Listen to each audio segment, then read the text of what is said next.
Ao vivo já. Boa noite, Saúde e Anarquia. Nós somos do coletivo anarquista do Vale dos Sinos e hoje a gente vai fazer uma live sobre a Ucrânia. Então, a gente vai começar com o Alan. Passo a palavra para você.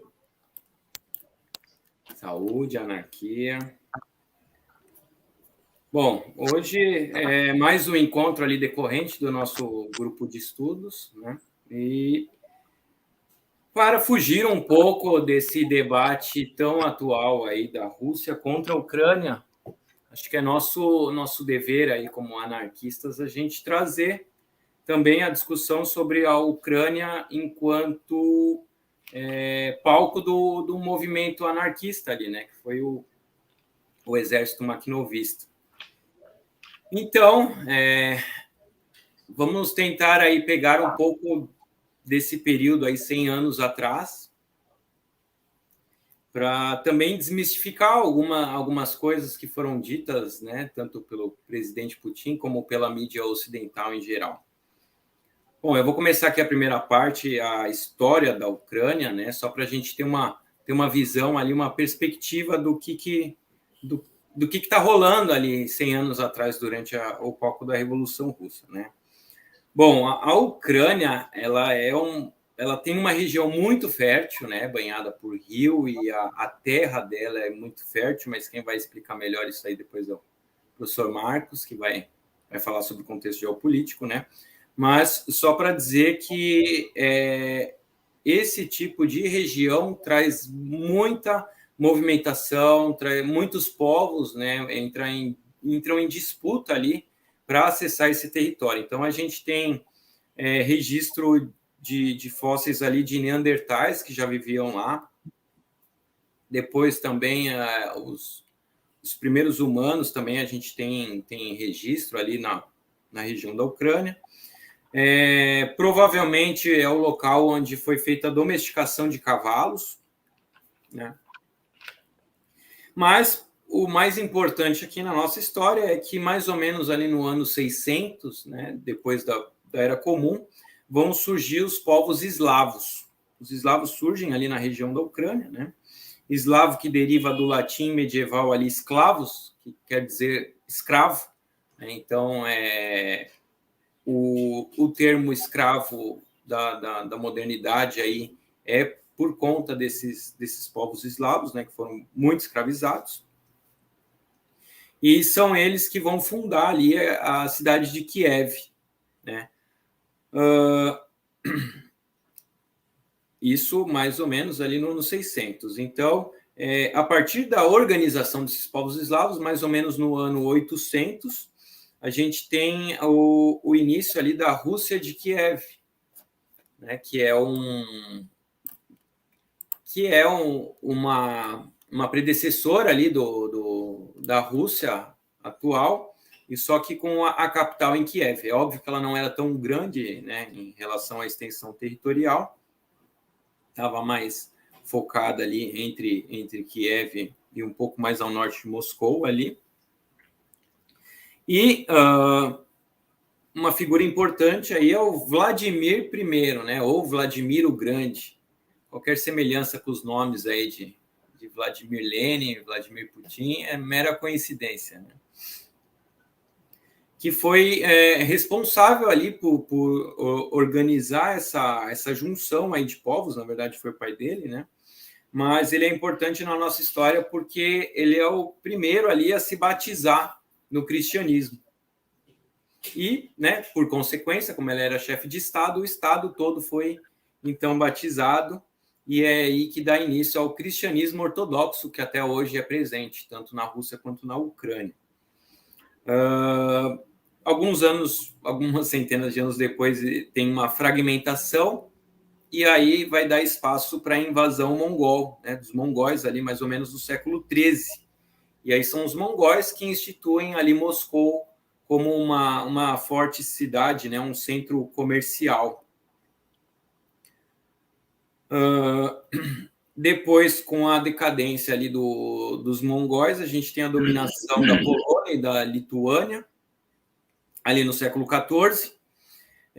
Os eslavos vão criar uma certa resistência, né, e vão dar origem também aos cossacos. Os cossacos também eram quem fugiam ali dos senhores feudais durante a Idade Média, ali no feudalismo,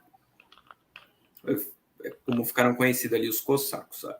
Os cossacos vão se organizar ali por volta do século XVII, vão inclusive conseguir fundar alguns pseudo-estados, né?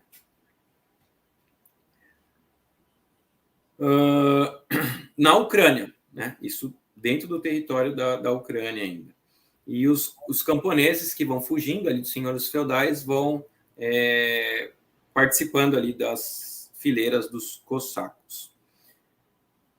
E depois a gente tem a partilha da Ucrânia ali, entre a Polônia e a Rússia. Então, a Rússia fica com a Ucrânia Oriental ali, e a Polônia fica com a Ucrânia Ocidental, né? Depois, com o declínio da Polônia-Lituânia, né, no final do século XVIII, a Ucrânia vai ser dividida entre o Império Russo e o Império Austríaco. A parte do Império Austríaco ali é como vai ficar conhecida como província de Galícia. Depois a gente tem a Guerra Russo-Turca ali no final do século XVIII, e é onde tem a anexação da Crimeia pelo Império Russo. A Crimeia era domínio dos tártaros, né? Os tártaros que eram grandes responsáveis ali por perseguir, por aprisionar e vender os povos eslavos ali como escravos, tanto da Rússia quanto da Ucrânia. Depois do Império Russo, qual que era o papel da Ucrânia aí dentro desse contexto da organização do Império Russo, né? A Ucrânia também participava de guerras ao lado do Império Russo. Muitos ucranianos tinham altos postos na administração imperial. E o Império Russo passou por uma política de russificação, né? Eles queriam ali padronizar a cultura russa, né, dentro de todo o território ali do Império Russo. Então, eles chegaram, inclusive, a proibir a língua ucraniana. Eles chamavam, inclusive, a Ucrânia de Pequena Rússia, né? Um termo pejorativo ali. Principalmente porque a Ucrânia é o segundo maior país da Europa, né? Só é menor do que a própria Rússia. A Ucrânia é gigantesca. Mas, né, isso durou menos de 100 anos, porque a gente tem a explosão ali da Primeira Guerra Mundial e a saída da Rússia da Primeira Guerra Mundial em decorrência da Revolução Russa ali de 1917. Nesse contexto, a gente tem o Império Alemão financiando os bolcheviques, né? O Vladimir Lenin ele estava exilado na Suíça, e o Império Alemão do Otto von Bismarck, né? Que era quem antecedeu ali o Hitler, né? Dá para a gente chamar o Bismarck de proto-fascista. Entrou em acordo, né? Bismarck e Lenin entraram em acordo. O Bismarck mandou recursos, financiou ali o Partido Bolchevique, com o intuito de tirar o Império Czarista, o Império Russo, da Primeira Guerra Mundial, porque era um grande jogador ali, né, no palco da guerra, e tirando a Rússia da guerra, os alemães ali teriam mais chances de vitória. Nesse contexto, eles financiaram ali a viagem de Lenin até Moscou ou Petrogrado, agora não me recordo.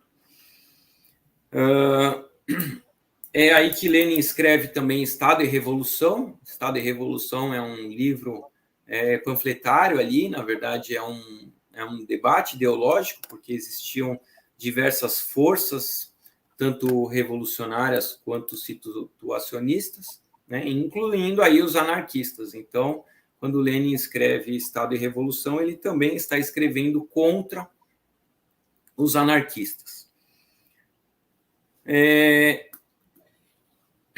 Depois que a Rússia sai, né, da Primeira Guerra Mundial, é retirada ali por conta da Revolução, e em março de 1918, Lenin assina com Bismarck, novamente, o Tratado de Brest-Litovsk, né, que o próprio Lenin vai chamar de paz vergonhosa. Ou seja, para comprar a paz, o Lenin vai abrir mão ali da Finlândia, da Estônia, da Letônia, da Lituânia, da Polônia, da Bielorrússia e da Ucrânia, né? Todos esses territórios ali na parte ocidental ali do Império Russo, o Lenin vai abrir mão para o Império Alemão, para que eles possam firmar ali um acordo de paz. Obviamente, né, que o Bismarck estava contando que a revolução não iria se sustentar, e mesmo que se sustentasse, depois de vencida a guerra, ele poderia eliminar a ameaça comunista ali, que já vinha, o espectro comunista já vinha rondando a Europa ali, fazia um tempo já. Bom, esses estados aí, né, esses territórios, eles compunham 1/3 da população do Império Russo, metade das indústrias e quase todas as minas de carvão. Então, não eram apenas pequenos territórios, mas territórios bem estratégicos, né, incluindo o que a Ucrânia tem a oferecer aí, que o professor Marcos vai falar já. Só que com a Revolução Alemã em novembro de 1918, o Império Alemão teve que abrir mão ali, né? Então, a Finlândia, a Estônia, a Letônia, a Lituânia e a Polônia se declararam independentes, enquanto a Bielorrússia e a Ucrânia entraram no processo de guerra civil russa. Então, vou parar aqui por enquanto e passar a palavra para o professor Marcos. Valeu. Então, boa noite a todos, né? Em todas. Pegando um pouco o que o Alan falou, a posição geográfica da Ucrânia é essencial. A Ucrânia, além das minas de carvão, o solo negro da Ucrânia é a base dos cereais da produção soviética. Isso foi muito importante. E há algo também muito interessante nas 2 vezes de tentativa de invasão terrestre da Rússia, uma com Napoleão e depois na União Soviética com Hitler, os dois se deplararam com o mesmo esquema praticado, que era o quê? Deixar o exército francês adentrar, passando pela Ucrânia, e incendiavam todas as plantações.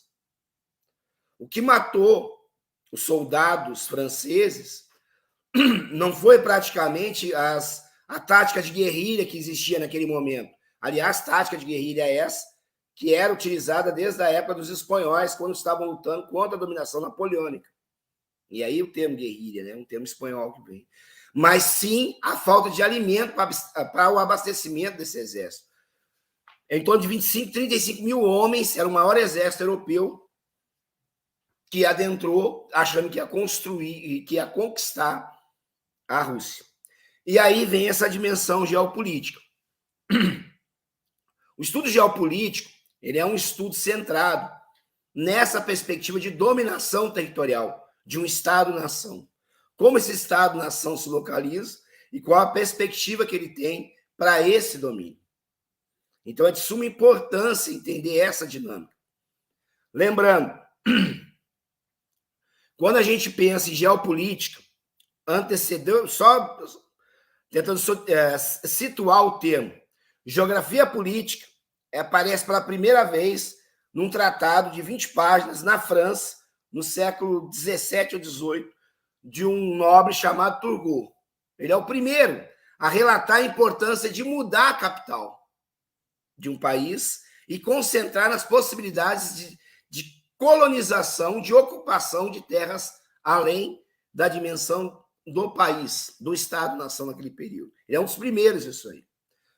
Passou o período, 100 anos depois, Ratzel assume esse discurso, cunha o termo geografia política, coloca isso na escola alemã, e lembrando que a Alemanha, naquele período em que o Ratzel vai escrever, ela ainda não era unificada, por isso que o Ratzel é o grande autor dessa perspectiva de analisar o espaço como espaço essencial para a construção. Ele cunha o termo espaço vital como espaço de sobrevivência, e nele ele deixa claro, ou as nações expandem ou elas desaparecem.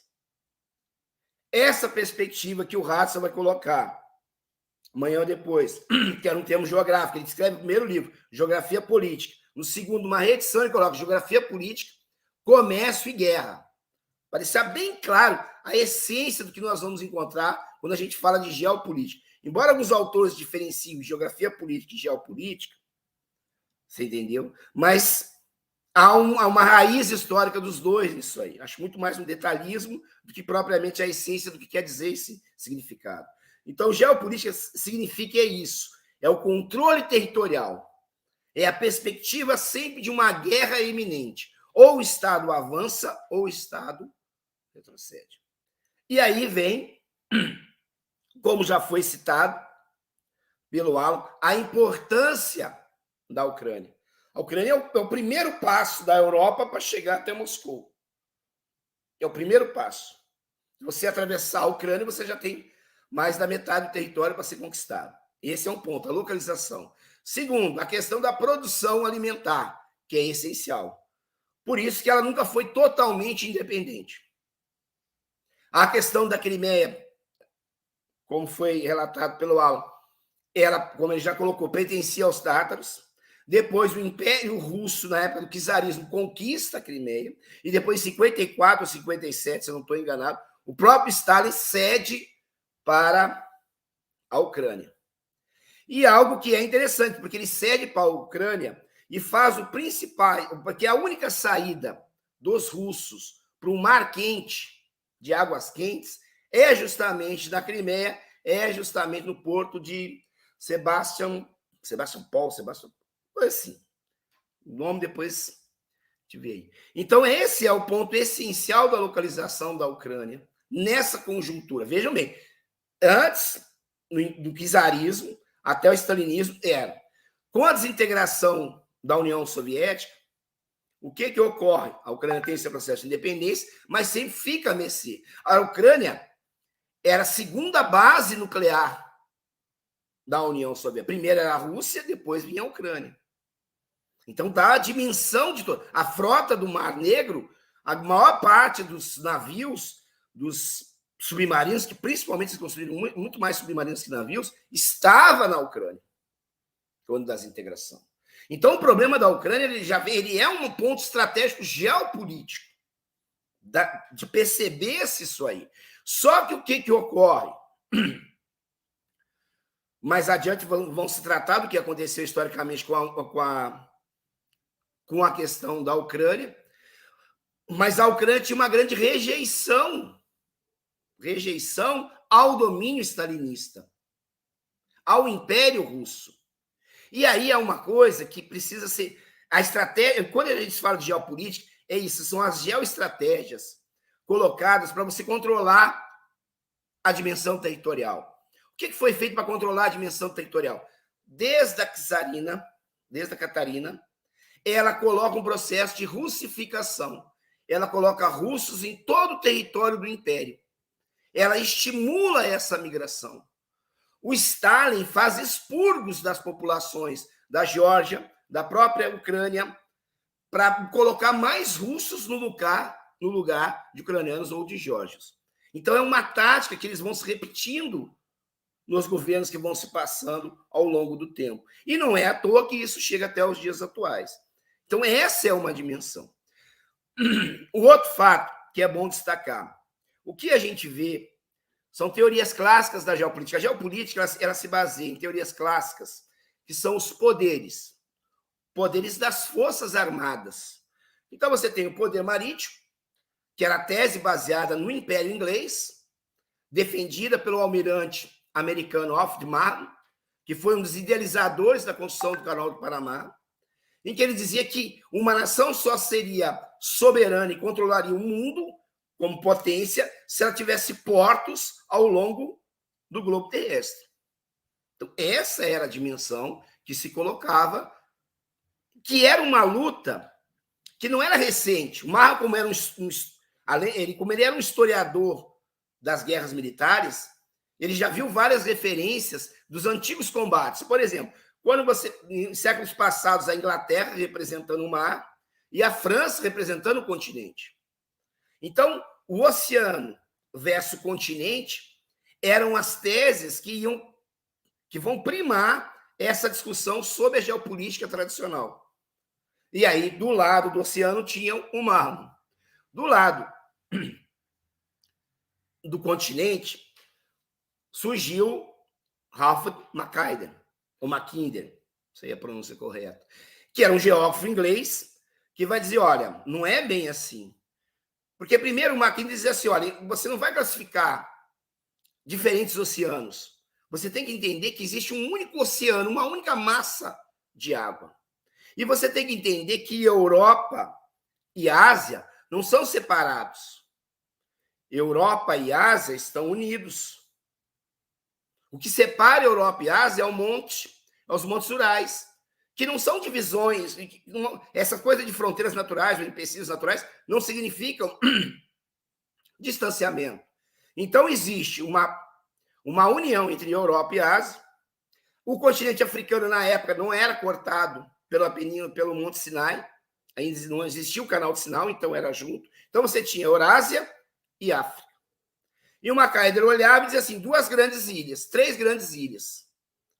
A América do Norte, que ele via como ilha, e a América do Sul. A América Central, como é um istmo, é algo muito próximo, ele não dava uma dimensão de territorialidade nessa dimensão. E via a Austrália. Essa é a primeira teoria de uma área pivô, de uma ilha mundial. Então, quem seria a ilha mundial? Seria a Europa sendo encarada do ponto de vista da cartografia, como uma península da Ásia. E isso desconstrói muitos conceitos que foram criados depois e que são trabalhados até hoje, né? Do eurocentrismo, do Ocidente versus o Oriente e etc. Mas, enfim, essa era uma visão que ele se debruçava sobre os mapas. Essa perspectiva, ele vai evoluindo isso. Esse conceito surge, acho que em 1904, por aí, quando ele publica o livro A Área Pivô. E depois ele vai retomar isso, num livro chamado, ele vai retomar isso com o conceito de Hetland, ou coração, área coração. O que seria essa área coração? Que ia da Europa Oriental até toda a dominação russa. O que se encontraria ali? Uma grande porcentagem de caminhos, uma grande porcentagem de recursos minerais, carvão, petróleo, gás, que são petróleo e gás também, que são explorados até os dias de hoje, e vários outros que permitiriam ser a área mais importante de controle do mundo. Nenhum país controlaria o mundo se não tivesse essa dominação.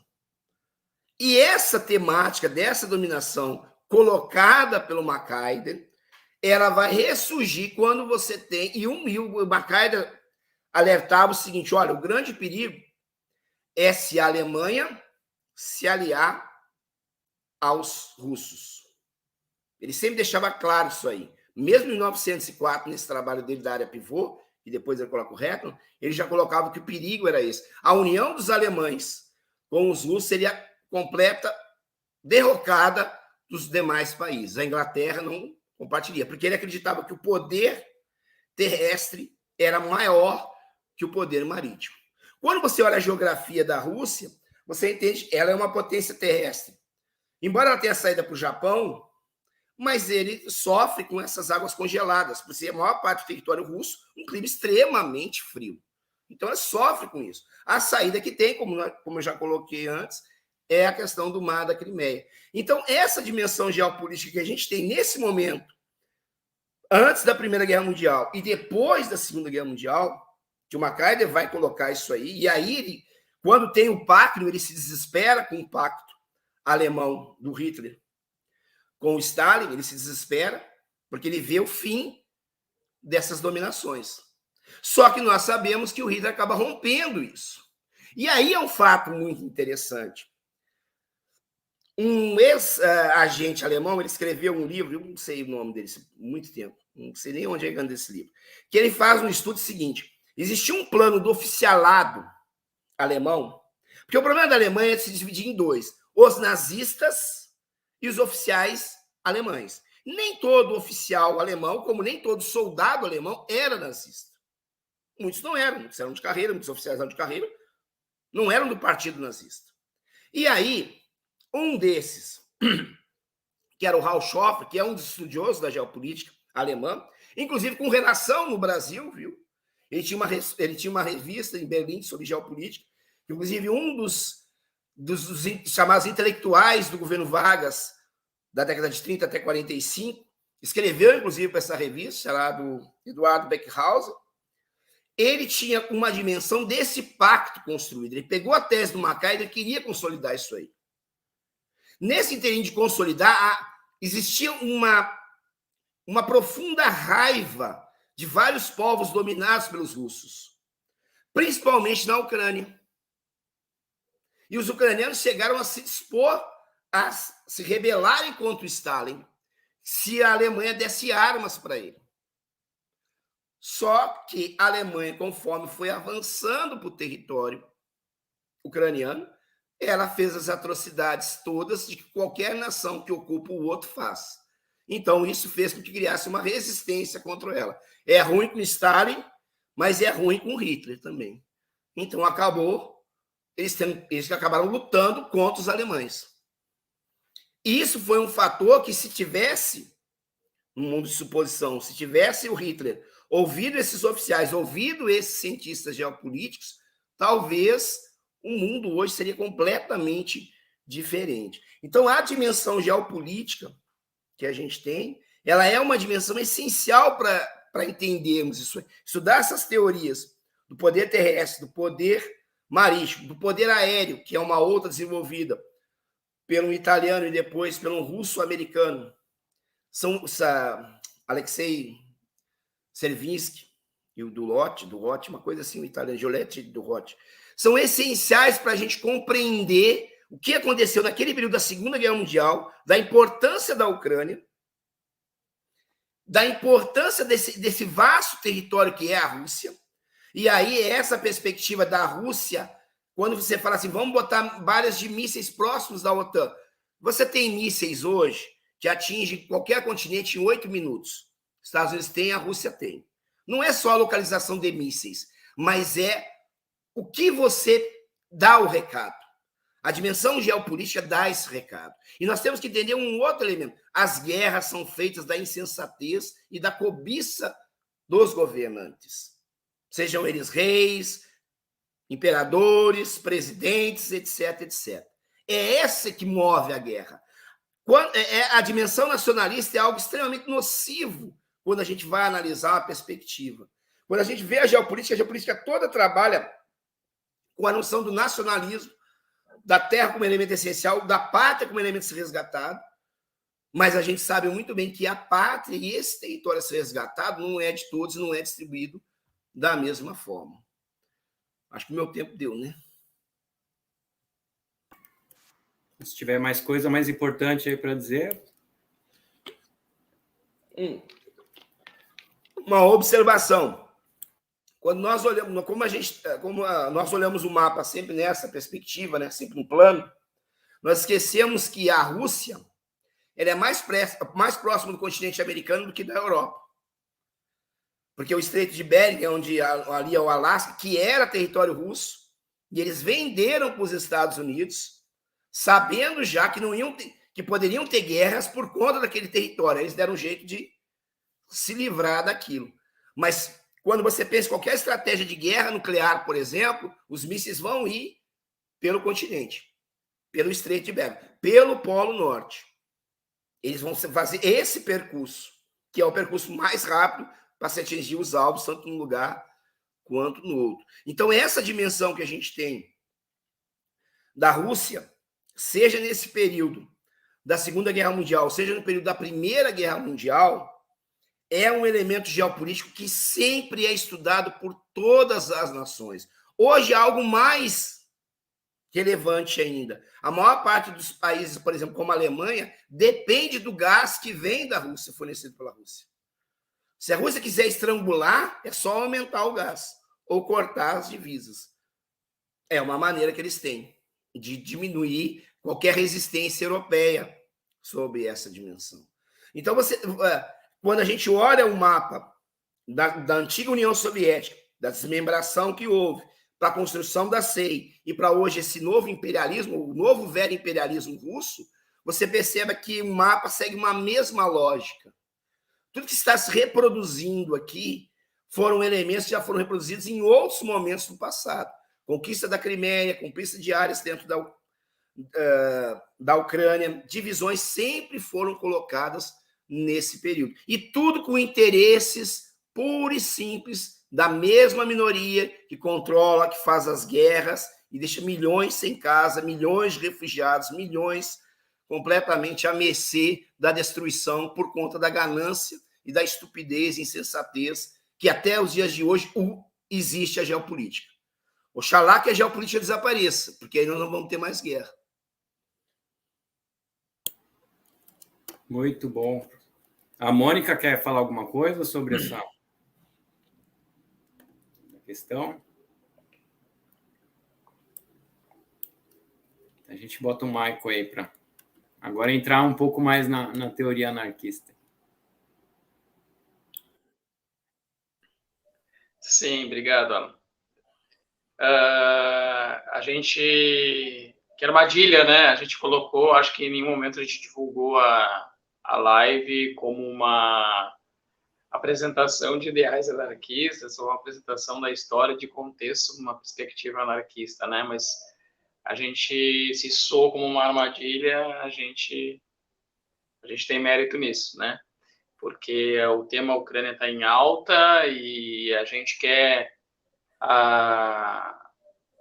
demonstrar, né, como a história anarquista, a história da luta socialista, né, da qual o anarquista faz parte, sempre fez parte, vai estar conectado a toda uma construção da política geográfica que tem forte influência nessa conjuntura que é a atual entre Rússia e Ucrânia, que chama bastante atenção. E trazer à tona, né, a perspectiva histórica, esses fatos históricos, através de elementos, né, da historiografia anarquista, é muito importante para que aquelas pessoas que estão nos assistindo, que nos assistem, nos seguem, elas possam entender, afinal, como os anarquistas se posicionam nesse momento de belicosidade, né? Como os anarquistas se posicionam em um momento de guerra, né? Muitos confundem, né? Muitas pessoas que não têm aí... acredito que a maior parte das pessoas que vão nos assistir, que nos assistem, elas já têm um conhecimento sobre o que é o fundamento do anarquismo, né? Mas a maior parte das pessoas já não, elas entendem que os anarquistas são pacifistas. Eu acredito que dentro disso, até mesmo marxistas, né? Grande parte dos marxistas enxergam, pelo menos dos marxistas de internet, né? Que são a grande maioria, eles enxergam anarquistas como pacifistas e neutros em situações de belicosidade, né? Como se nós... em um momento de conflito bélico entre Rússia e Ucrânia, ao nós condenarmos a própria guerra estatal em si, os parâmetros dessa guerra, as motivações dessa guerra e de toda outra guerra econômica, capitalista, estatal, enfim, nós não tomamos lado, muito pelo contrário, nós tomamos lado e participamos ao longo da história ativamente de todos os conflitos mundiais, né? E isso se dá porque a posição dos anarquistas frente a isso é uma posição de classe, né? Uma posição na qual nós estamos ao lado daquilo que é mais seguro, aquilo que é mais interessante para os trabalhadores que vivem tanto no contexto da Rússia quanto no contexto da Ucrânia, né? e apresentar esse ponto de vista, aí a gente não consegue, a gente tem que vincular a uma figura muito importante exatamente nessa historiografia entre os conflitos existentes entre Rússia e Ucrânia, que é o Nestor Makhno. O Nestor Makhno ele vai ser hoje conhecido como uma das principais figuras para o que se chama de anarquismo organizado ou anarquismo plataformista, né? E vai ser uma figura lembrada também até mesmo no nacionalismo ucraniano, na mentalidade nacionalista ucraniana, que vai se apoiar numa distorção da revolução, da guerra civil ucraniana que aconteceu no contexto da solidificação da Revolução Russa. E né, a partir dessa distorção, eles vão criar um ícone, como se fosse, assim como os liberais fazem, vão se apropriar da imagem, como se fosse uma figura de libertação e uma possível independência ucraniana. Mas, enfim, o Nestor Makhno é ao contrário de outras pessoas que nós já falamos aqui em outros momentos, né?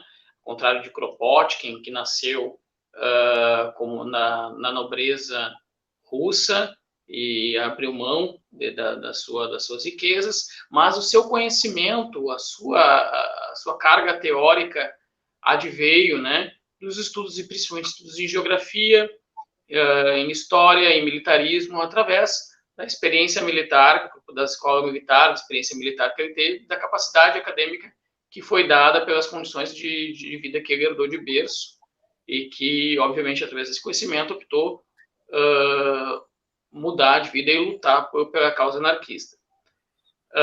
O Bakunin, da mesma forma, ele vai nascer no seio de uma burguesia russa, também vai ter a sua educação facilitada através do academicismo russo, né, ainda no domínio do czar. Então, vai ter conhecimento do idealismo hegeliano, vai ter todo um processo de transformação ideológica, e vai, então, conhecer o pensamento anarquista e consolidar o pensamento anarquista, né, fundamental para a construção do que seria, então, o pensamento anarquista, né, que vai se consolidar na Primeira Internacional.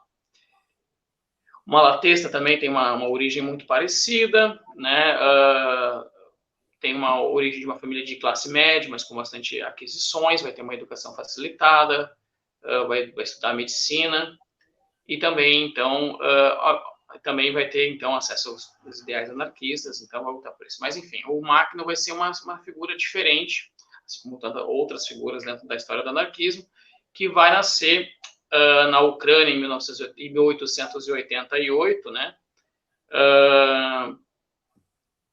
de uma família pobre, de um contexto de extrema miséria, na qual o território ucraniano estava passando por uma extrema influência do poder político de Bismarck, né, e na qual estava sendo, então, facilitada a imigração de uma burguesia alemã, né, que numa estratégia muito parecida com a russificação, na qual o professor Marx passou, a Áustria também, a Alemanha também vai inserir esse mesmo contexto estratégico e vai importar, sempre importou a sua burguesia a outros locais, onde fazia, então, a dominação territorial. Não muito diferente na Ucrânia, na qual a família do Makhno vai trabalhar e servir por um bom tempo. Ele vai começar, então, no trabalho pastoral, na agrícola, assim como toda a sua família. Vai, então, migrar ao trabalho já durante o processo de industrialização, num processo que foi muito pequeno e tardio, principalmente nessa região da Ucrânia, a qual o professor bem citou, que é uma região que vai ter uma grande importância na produção de cereais, uma grande produção agrícola a todo o território russo. Mas vai trabalhar, então vai se dedicar ao trabalho nas fundições, no trabalho fabril, em que vai ter acesso ao sindicalismo, né? E a esse acesso ao sindicalismo, e aí vem muito a importância do sentido do que é a organização anarquista, e na qual hoje a gente fundamenta também como coletivo. Porque vai ser através dessa organização, desse coletivo, em que trabalhadores vão conseguir ter acesso a uma teoria, a uma educação que lhes era negada, né? Hoje nós, por mais que nós temos uma educação universal, né, através do Estado, né, a gente não tem uma educação capaz, jamais vai ter, enquanto a gente houver um Estado e o Estado servir o capitalismo, uma educação capaz de prover uma crítica. Então, informações sobre um ponto de vista, uma perspectiva como essa que a gente está fazendo nessa live nesse momento, né? Nenhuma escola consegue trabalhar esse ponto de vista de forma plena, talvez e muito talvez dentro das academias, na qual a gente sabe muito bem que o marxismo é hegemônico, né? Então, como que nós, anarquistas, a gente costuma fazer? Através da livre organização entre nós, trabalhadores, entre nós que conseguimos adquirir algum conhecimento, seja de qual forma, através da academia, através da vida, através de outras formas de organização também anarquistas no passado, e passamos adiante, né, enquanto estamos organizados. E essa forma foi a que o Máquina teve acesso, através do sindicato, ligado à indústria metalúrgica, né, então vai ter acesso a ideias anarquistas. Inicialmente, esse mesmo grupo sindical, extremamente movido por textos, ideias, tanto bakuninistas quanto por ideais mais individualistas e dos expropriadores franceses, né, na tática da ação direta insurrecionária, né, vão fazer diversos saques a propriedades, incluindo a propriedades dos seus próprios patrões, e num desses casos em que vai acontecer o assassinato de um gendarme do Exército Branco, eles vão ser condenados, e na qual o Nestor Máquina não vai ser condenado devido à baixa idade, né?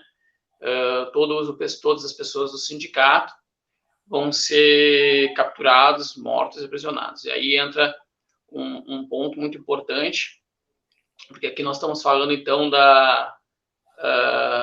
do poder da influência czarista, mas, posteriormente, a gente pode associar isso, e a mesma forma de lidar com os prisioneiros e as discrepâncias de lidar com os prisioneiros entre o Exército Vermelho, que vai tomar o poder através do Partido Bolchevique, e centralizar no Partido Bolchevique, e da forma como se trata os prisioneiros através do Exército Negro, que vai ter como liderança o Nestor Máquina no futuro.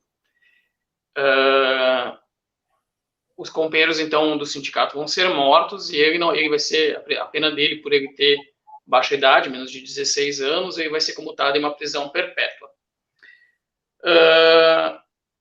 Durante esse processo prisional, na qual vai ficar em torno de 7 anos, vai ser, assim como outros grandes influentes, pessoas ligadas ao anarquismo, né, que a gente vai ter registros na história, vai ter a maior produção intelectual e o acesso à produção intelectual na prisão, né, juntamente com outras pessoas que vão estar ligadas ao processo de presas derivados pelas mesmas causas, né, por defenderem a causa socialista, né. Saindo dessa prisão, e com toda essa carga de conhecimento, entendendo a necessidade de organização, e que ele vai ter a vontade de montar outras formas sindicais, ele vai ter que construir novamente a vida dele e vai montar outras formas de sindical. É aí que se entende que a importância, como a revolução ela não se deu de forma isolada, não se deu de uma forma unitária, ou como um grande poder, talvez como um sonho imaginário de muito marxista. A Revolução Russa e o sucesso da Revolução, ele só se deu muito pela capacidade estrutural de organização que se deram trabalhadores de diferentes ideologias em diferentes lugares. Se a Revolução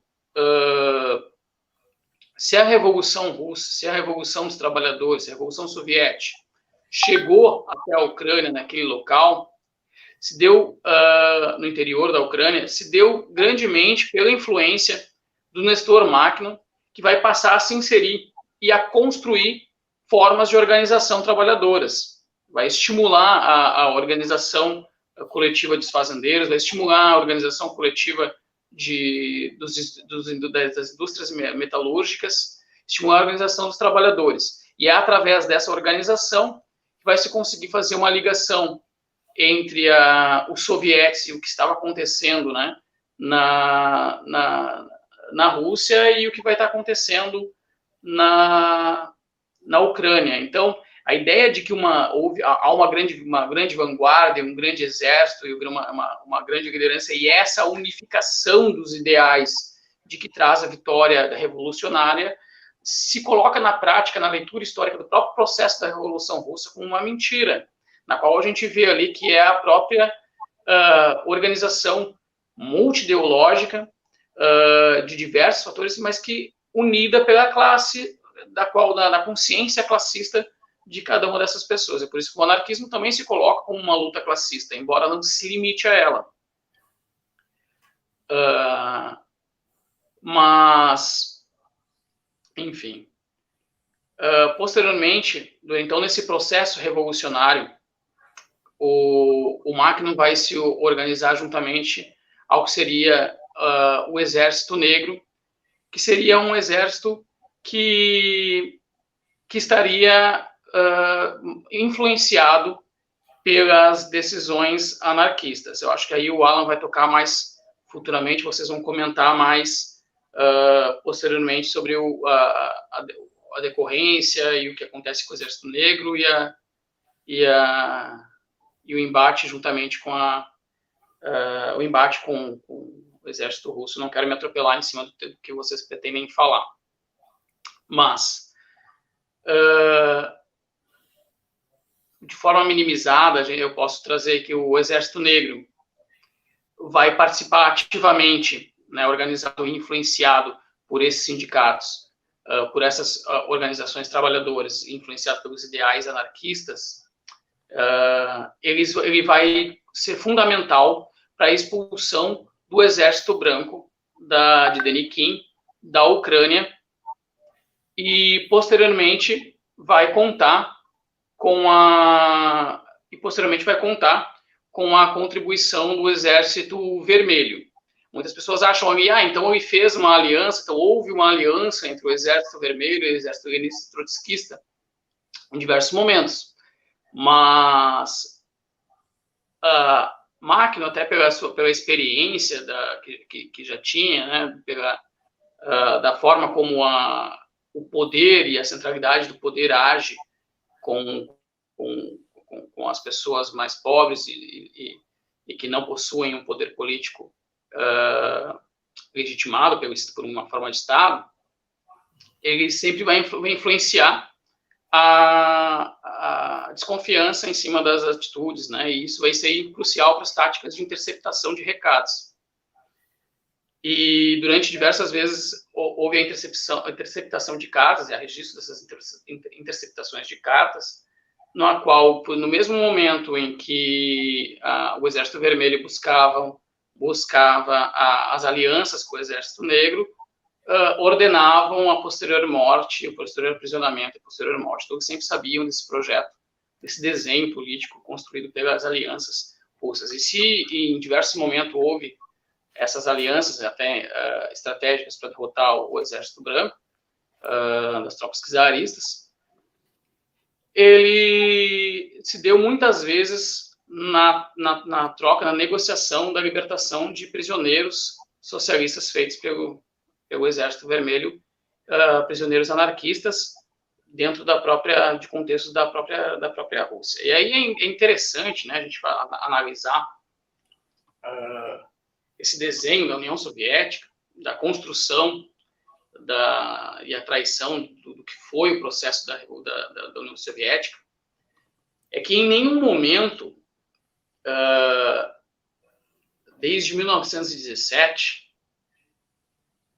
o conflito se baseou unicamente entre a classe trabalhadora e a organização dos trabalhadores, não houve uma centralidade, com um inimigo externo, com um inimigo único, que seria o poder czarista, que seria o poder que legitima a burguesia.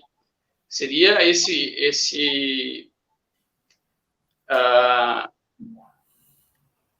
seria um processo que foi sempre movido por diversas greves trabalhadoras, as mesmas táticas utilizadas pelos sovietes para desestabilizar a burguesia czarista, vai ser utilizada por esses mesmos trabalhadores insatisfeitos com a centralização bolchevique. E as táticas de repressão dessas greves, as táticas de repressão desses trabalhadores, vai ser a mesma utilizada pelos czaristas, ou seja, vai ser a morte.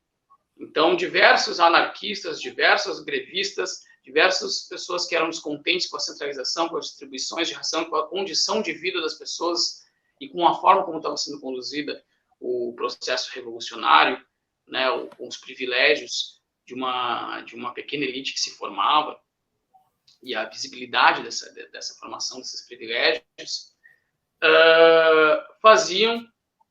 geravam com que esses trabalhadores ficassem insatisfeitos e muitos deles viessem a ser fuzilados. E aí é notável que pegar uma lista dos grandes heróis da Revolução de 1917, se a gente pegar em 1921, nem 10% deles estavam vivos. A grande maioria dos heróis de guerra que lutaram contra o Exército Branco foi ou fuzilada ou presa e condenada à prisão perpétua, sabe-se lá o que aconteceu com elas. Então, essa emergência do Exército Negro na Ucrânia foi, ao mesmo tempo, uma manifestação em prol dessas manifestações, em prol desses grevistas, e vai ter uma enorme exigência quanto à descentralização da revolução, a descentralização do poder bolchevique.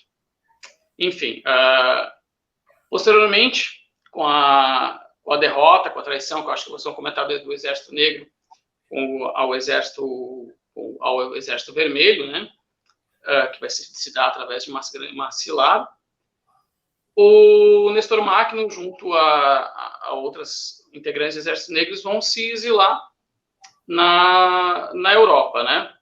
E, primeiramente, o Néstor Makhno vai fugir para a Ucrânia, para a Romênia, e vai se abrigar na França, onde vai, então, conseguir produzir aqui a maior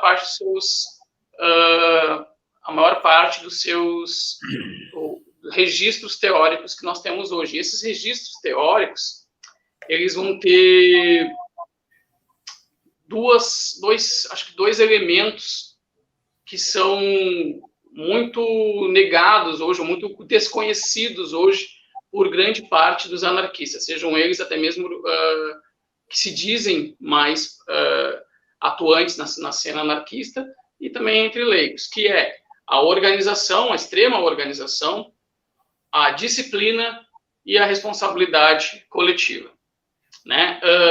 Esses termos, e aí um dos textos mais interessantes do Makhno é sobre a disciplina revolucionária. Esses textos vão ser vão ser muito influentes naquilo que vai ser, numa das obras que vai ser com participação do Néstor Makhno, vai ser feita pelos refugiados anarquistas Liga dos Ucranianos, Liga dos Russos no Exterior, né? Liga Anarquistas no Exterior, dos Russos no Exterior, na qual vai escrever um jornal chamado, um periódico chamado Dielo Trudar, em que vai conter a publicação do que seria a plataforma. O que seria a plataforma anarquista? A plataforma anarquista seria uma estratégia que vai ser uma análise do fracasso, dos erros cometidos pelos anarquistas durante esse processo de revolucionário na Rússia, né? Analisando, então, os pontos em que eles erraram, eles vão identificar que seria a falta de um alinhamento teórico, a falta de uma estrutura que conectasse os diferentes pontos de luta anarquistas, os diferentes sindicatos, diferentes organizações, e obviamente, a falta de organização. Então, a plataforma vai conter 4 elementos base, né? Que vai ser a unidade tática, a unidade ideológica, o federalismo e a responsabilidade coletiva. A plataforma, então, identifica que o anarquismo, os anarquistas, eles devem se organizar de baixo para cima,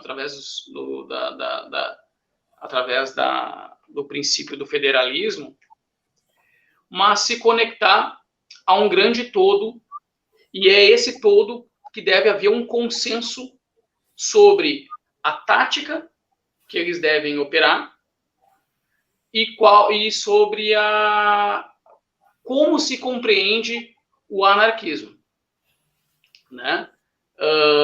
Sendo um texto, sendo uma proposta advinda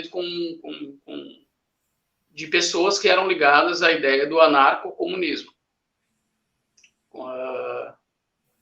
Essa ideia, essa proposta de haver uma unidade teórica e uma unidade organizacional, ela vai ser amplamente criticada por demais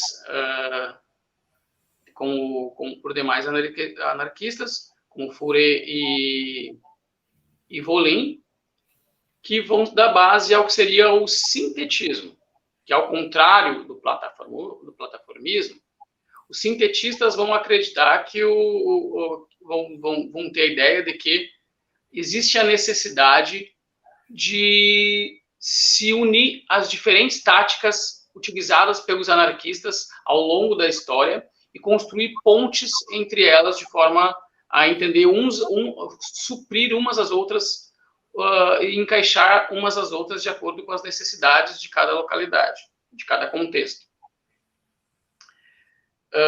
O plataformismo, né, embora tenha esse mesmo propósito organizacional e a mesma ênfase na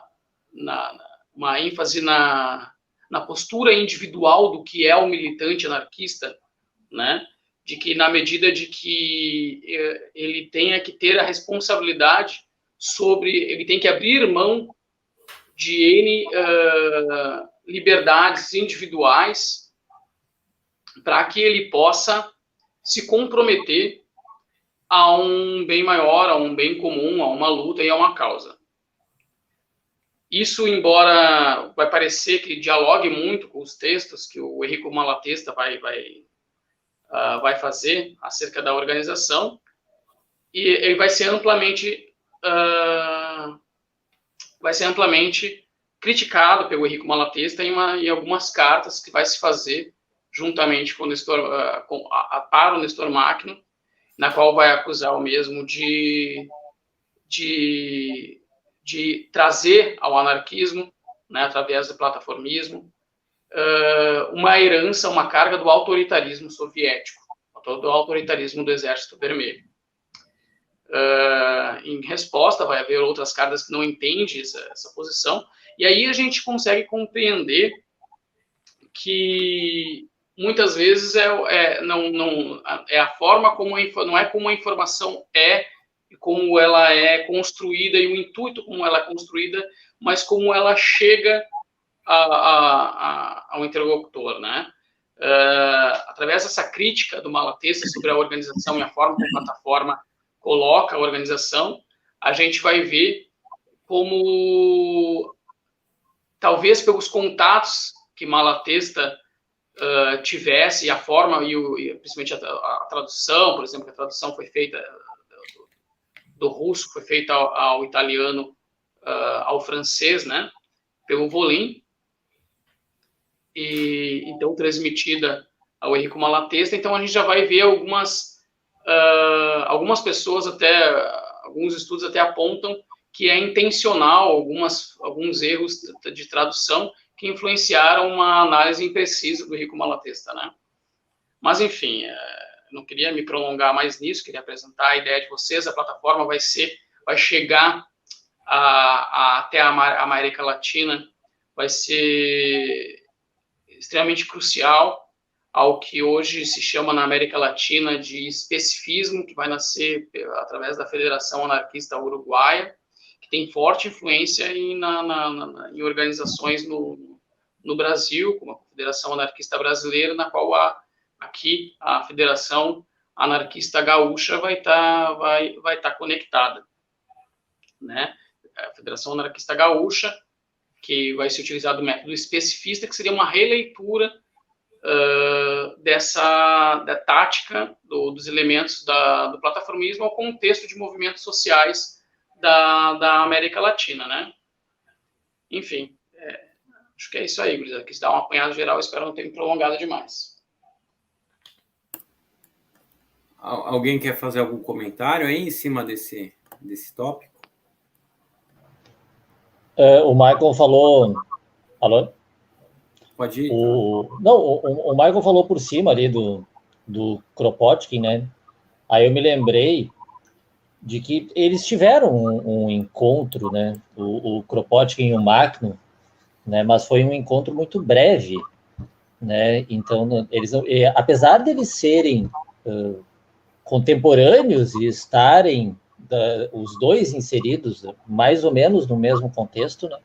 Eles, por incrível que pareça, eles não tiveram muito contato direto, né, com um com o outro, né? Então eles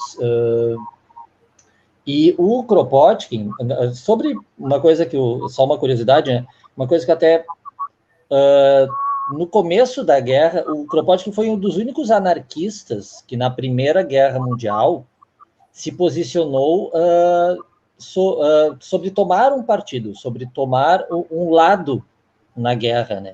Que era que era do lado dos aliados, né?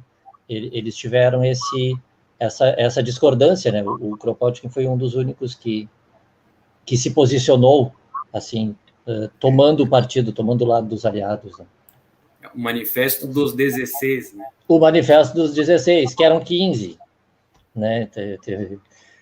Aí depois teve uma resposta, né, do Malatesta para isso, depois foi publicada uma resposta do Malatesta para isso, né? Então os outros, a Malatesta, Emma Goldman, todos eles foram contrários. Uma resposta para tudo, né? Oi? O Malatesta vai ter uma resposta para tudo, né? O maior pitaqueiro. Mas é isso. Não, era só complementar isso, só essas curiosidades, assim. Durante esse exílio na França, vai ser aí que o Nestor Machno vai ter então, né, vai ter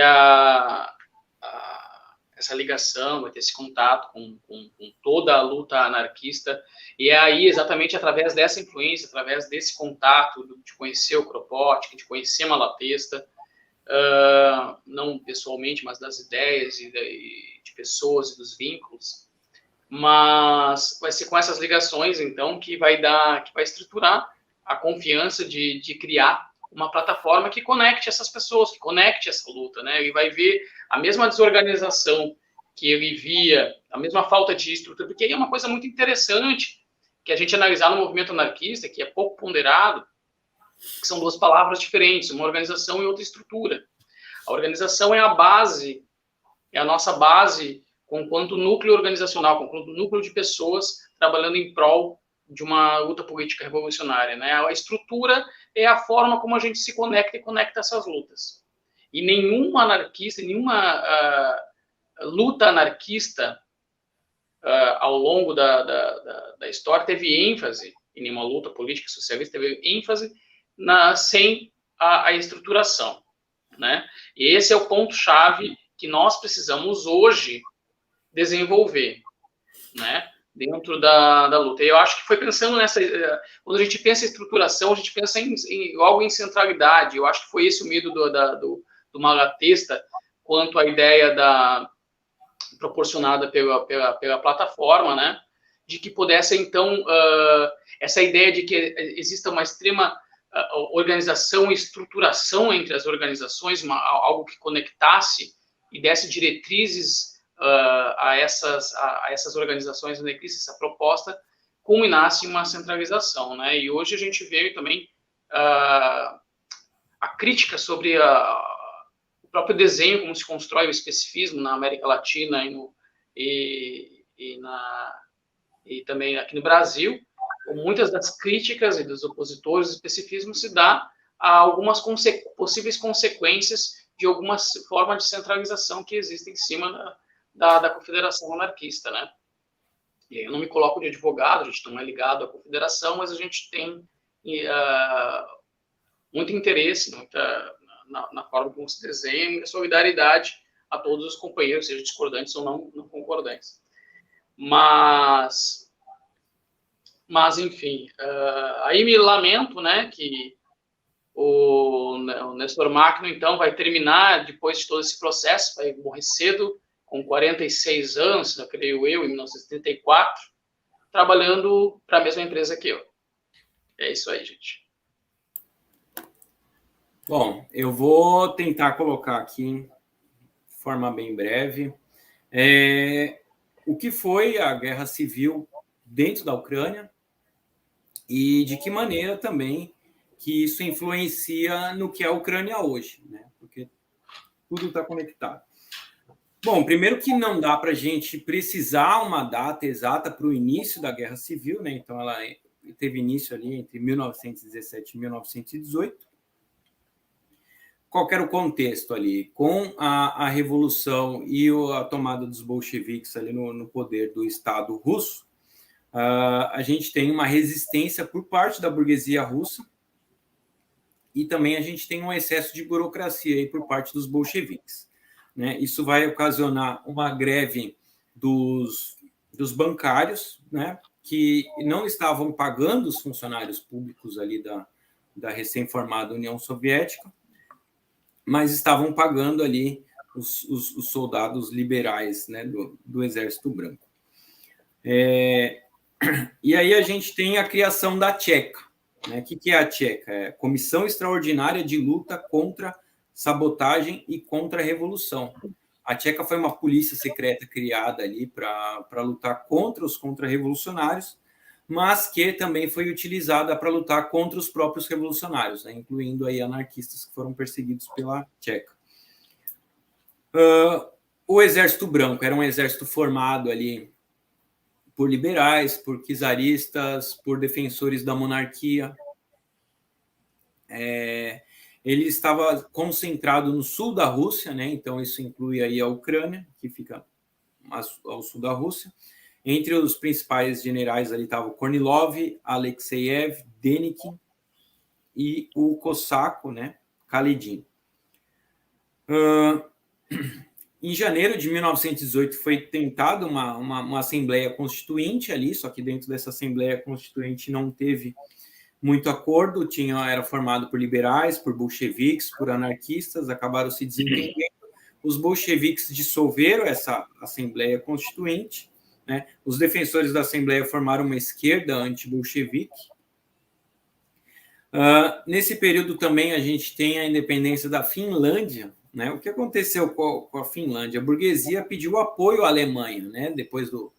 Antes ainda do Tratado de Brest-Litovsk, e o Império Alemão apoiou ali os burgueses da Finlândia e os revolucionários foram presos e mortos, né? Então, os revolucionários naquele período sabiam que a desistência não era uma opção, porque caso a burguesia vencesse, eles seriam mortos, né? Na Ucrânia foi criada a Rada, né, que é a Assembleia Nacional Ucraniana, que proclamou a independência final de 1917, início de 1918. A Alemanha, o Império Alemão reconheceu a independência da Ucrânia em janeiro de 1918. Né? É por isso que alguns historiadores hoje aí vão dizer que a Ucrânia já declarou sua independência ali naquele período, mas vamos ver que não foi bem assim. Um dos que estavam à frente aí foi o general Simon Petliura, que era um líder nacionalista, e ele que ficou responsável pela organização do Exército Nacional da Ucrânia. Né? O exército organizado ali pelo Petliura fuzilou todos os revolucionários que estavam atrás das barricadas, né? Os soviéticos. Aí só uma coisinha aí, né, que o Marco falou. É importante a gente destacar que soviético não é sinônimo de bolchevique, né? Os soviéticos eram os partidários dos sovietes, que eram os sindicatos russos ali naquele período. Os bolcheviques, eles apoiaram os sovietes ali no início, mas depois não apoiaram mais, né? Então, apesar do nome União das Repúblicas Soviéticas ali, já não era mais bem assim, né? Porque estava no poder dos bolcheviques. Em janeiro de 1918, o Exército Vermelho consegue tomar Kiev, né, a capital da Ucrânia. E nesse mesmo período, Petliura estava fuzilando 1.500 operários, tá? O líder nacionalista aí que declarou ali a Ucrânia independente estava fuzilando o trabalhador, estava fuzilando o soviético, estava fuzilando o revolucionário. Né? E depois dessa tomada de Kiev aí pelo Exército Vermelho, os nacionalistas acabam fugindo. E a gente tem, inclusive, aí um suicídio do general cosaco, aí, o Kaledin, né? O Exército Vermelho foi criado oficialmente em fevereiro de 1918, né? Teve o Trotsky como coordenador ali do Exército Vermelho. Era formado principalmente por oficiais do Exército czarista, que eram subordinados ali a burocratas bolcheviques. E era formado por soldados vermelhos, operários, camponeses, inclusive aí marginais, aventureiros, lumpenproletários, né? Então, tinha de tudo aí no Exército Vermelho. Tinham muitos dissidentes também de outros exércitos. E muitos oportunistas também, né? Bom, o Exército Branco, como tinham mais oficiais monarquistas ali, que eles odiavam camponeses, né? Da mesma forma que os camponeses odiavam também esses oficiais do Exército Branco aí. Principalmente porque eles tratavam os camponeses ali com muitos saques e muita violência, né? Quando eles dominavam uma certa região, eles saqueavam ali o que tinha nas posses dos camponeses, estupravam as mulheres, matavam, enforcavam os homens e tudo mais. É por causa disso também, né? Como o Michael estava falando, que o Nestor Makhno ele vai pedir muita disciplina, porque os exércitos naquele período, o Exército Vermelho também, né? Tem denúncias também do Exército Negro, mas os exércitos naquele período eles vão tratar ali os camponeses com muita violência, né? Uma falta de disciplina tremenda, vão saquear bebidas, vão se embebedar, vão tratar as riquezas saqueadas com mais importância do que as próprias vidas humanas ali. Então, é uma situação de muita desorganização naquele período, né? Foi um período muito turbulento ali. Bom, mas com o Tratado de Brest-Litovsk, os vermelhos acabam se retirando da capital Kiev, né? Porque agora eles entregaram esse território aí para o Império Alemão, e a Alemanha, então, invade a Ucrânia, né? E com o apoio da Rada, né? Os nacionalistas ucranianos ali foram favoráveis à tomada ali da Alemanha ali na Ucrânia. E a Rada ficou conhecida como traidora. Tem até um trocadilho aí da língua russa aí, da Rada, como, se não me engano, é trada, que significa traição. Os soviéticos aí proclamaram a República Soviética Popular da Ucrânia em março de 1918, né? Então, se a Ucrânia era um território ali um Estado independente que foi proclamado pelos nacionalistas, a gente também vai ter uma República Soviética aí em março, né? Os alemães acabam nomeando um cosaco fantoche, o Skonopadisk, né, para comandar a Ucrânia. Os alemães acabam reconstruindo ali a cidade de Kiev, que estava destruída ali pelos combates. Então, eles acabam sendo até bem vistos ali pela população local, só que, ao mesmo tempo, eles passam a exigir muito trigo, muitos ovos, muitas aves ali para a população da Alemanha, que estava passando fome em decorrência da Primeira Guerra Mundial, por conta também das greves operárias, que a Alemanha está em processo revolucionário socialista também, né? Então, os cossacos acabam se dividindo, alguns apoiam os alemães, outros acabam apoiando os revolucionários, né? Na cidade de Dom, na Ucrânia, é também proclamada a República Soviética de Dom, né, ali ao sul da Ucrânia, mas acabou não durando um mês ali. O Stalin era um oficial ali do Exército Vermelho, ele não confiava nos cossacos, né, ele acabava fuzilando soldados, ele perdeu muitas batalhas ali, o Lenin acabou chamando o Stalin de volta ali para Moscou, porque não estava dando muito certo ali. Bom, o Exército Negro agora entrando, né, no exército anarquista, anarcomunista, aí, como é que eu estava falando, ele foi formado ali em julho de 1918, principalmente porque os alemães estavam saqueando, né, como estava falando anteriormente. Então, os anarquistas, junto com os camponeses, também que não eram anarquistas, mas que acabavam ali entrando para o exército anarquista, eles acabaram se organizando e expulsando os alemães da Ucrânia, né? Então, eles saqueavam o que os alemães tinham saqueado, né, de volta, e distribuíam ali aos mais pobres, né?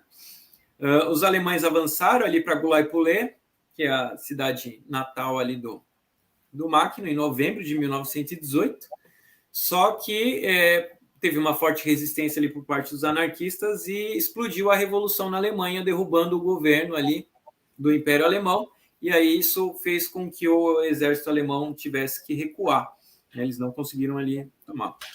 Nesse período aí, quem entra em cena ali é o general Denikin, né, do Exército Branco, que é chamado de Exército Voluntário do Sul da Rússia. A Ucrânia faz parte. Ele ficava com a base ali, principalmente nas cidades de Dom e Kuban.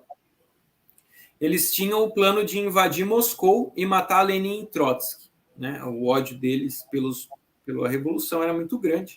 Eles acabaram buscando a ajuda dos aliados e também dos antibolcheviques russos. Quem tinha uma antipatia pelos bolcheviques russos, eles também pegavam o apoio ali. E as forças francesas e gregas mandaram apoio ali para o general Denikin na cidade de Odessa, né? Em outubro de 1918, os bolcheviques formavam os exércitos bem precários, né? Estavam em formação ainda, com baionetas, enquanto o exército branco ali já tinha tanques e metralhadoras cedidas ali pelos estados beligerantes. Em dezembro de 1918, os nacionalistas ucranianos conseguiram tomar o Kiev da Alemanha, né? E o Petliura ali chegou com a bandeira azul e amarela, essa bandeira que a gente conhece bem hoje e que está sendo bastante hasteada nessa guerra, né, da Rússia contra a Ucrânia. Então, o Petliura ali tenta unificar a Ucrânia. Enquanto isso, o Máquina e o Exército Negro atacaram Petliura em Kiev. Não durou muito aí essa tomada de Kiev pelos nacionalistas, né? E o Exército Negro, além de conseguir repelir ali os nacionalistas, ainda acabaram absorvendo alguns soldados do Exército Vermelho ali, revolucionários, que estavam na região. O Exército Branco colocou bastante bloqueio ali na Rússia Soviética, ali no início de 1919, principalmente nos mares, ali tinham bastante frotas ali dos países da Tríplice Entente, né? Já tinha acabado a Primeira Guerra Mundial, então a gente já tinha forças aí dos estados nacionais ali atuando contra a Revolução. E a queda da Alemanha também possibilitou a Finlândia para atuar contra a Rússia diretamente aí. Na primavera de 1919, aconteceram muitas insurgências camponesas na Ucrânia contra o Estado centralizado de Moscou. Então, por um lado, eles apoiavam os bolcheviques no ataque contra os grandes proprietários, mas, por outro lado, eles se recusavam a entregar o trigo ao Estado bolchevique ali. E, nesse período, são formados também os exércitos verdes, né, que são exércitos mais descentralizados, mais desorganizados, formados aí pelos camponeses que estão insatisfeitos, né? Aí a gente tem também a figura do Grigoriev, que fazia parte da Rada, ele também era uma cabeça ali do Petliura. Agora ele estava no Exército Vermelho, ele tomou Odessa do Exército Branco e acabou desertando ali do Exército Vermelho, também era um oportunista, que o Máquino foi lá e matou o Grigoriev, depois que ele organizou um pogrom, né? Um pogrom é um ato, né, contra os judeus de determinada região. Era muito comum ali na Rússia e na Ucrânia esses pogroms. E esse pogrom aí do Grigoriev chegou a matar 3.000 judeus, né? E o Exército Negro, ele tinha judeus também no exército, então eles foram lá e mataram o Grigoriev e conseguiram ali tomar Odessa também. Junho e julho de 1919, a gente tem um avanço muito rápido do Denikin, né? Com também o Wrangel, que está sob as ordens do Denikin. Ele consegue tanques dos aliados, né? Tanques ali enferrujados, mas ainda assim são tanques de guerra.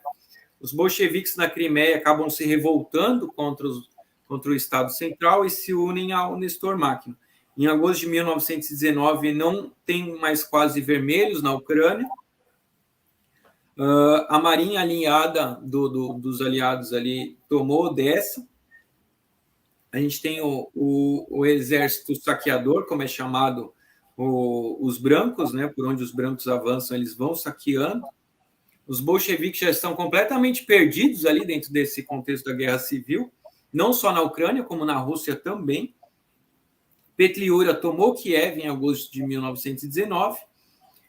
E o Denikin, agora a gente vê algo curioso, né? O exército branco ali, liberal, chega para tomar a cidade ali dos nacionalistas protofascistas, né? E o que acontece? Nada. Eles entram num acordo e o Denikin negocia ali e toma Kiev em menos de um dia e começa a perseguir judeus ali no mesmo instante, né? Em setembro de 1919, Denikin avança sobre Gulai-Pulé, só que o Máquino consegue surpreender e atacar. Além dele não conseguir atacar Gulai-Pulé, o Máquino ainda consegue tomar Peregonovka. É um grande avanço ali, né, sobre o Exército Branco. O Máquino também avança sobre Stavropol. E o Exército Branco começa a entrar em pânico ali em outubro de 1919. E, mesmo assim, vai avançando. Denikin toma Voronezh, que fica a 400 quilômetros de Moscou. Em seguida, toma Orel, que fica a 300 quilômetros. Quando ele estava chegando em Tula, a 200 quilômetros de Moscou, o Exército Vermelho já está completamente desmoralizado. Só que o Exército Negro, Nestor Máquino, toma o Alexandrovsk, toma o Melitopol, Mariupol, e os ingleses começam a transferir ali equipamentos bélicos para o Denikin. Os camponeses começam a apoiar Máquino e também começam a atacar o Denikin, né?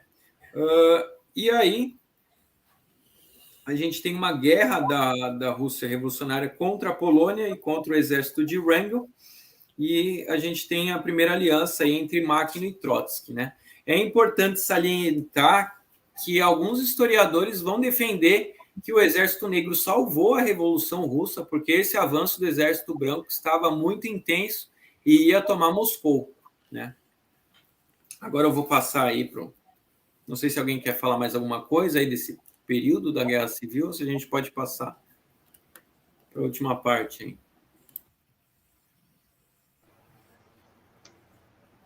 Não, nada, professor?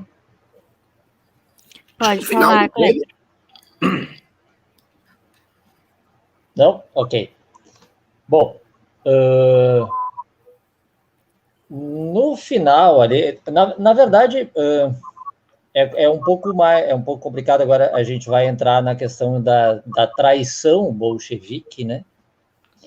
que é onde culmina tudo isso, né? O Macno, pessoalmente, ele contraiu tifo, ele se afastou um pouco, depois ele retornou e ele foi ferido em combate e ele passou boa parte do comando do Exército Negro para o Karetnik, Simon Karetnik, que passou a ser o principal comandante do Exército Negro na ausência do Macno, né?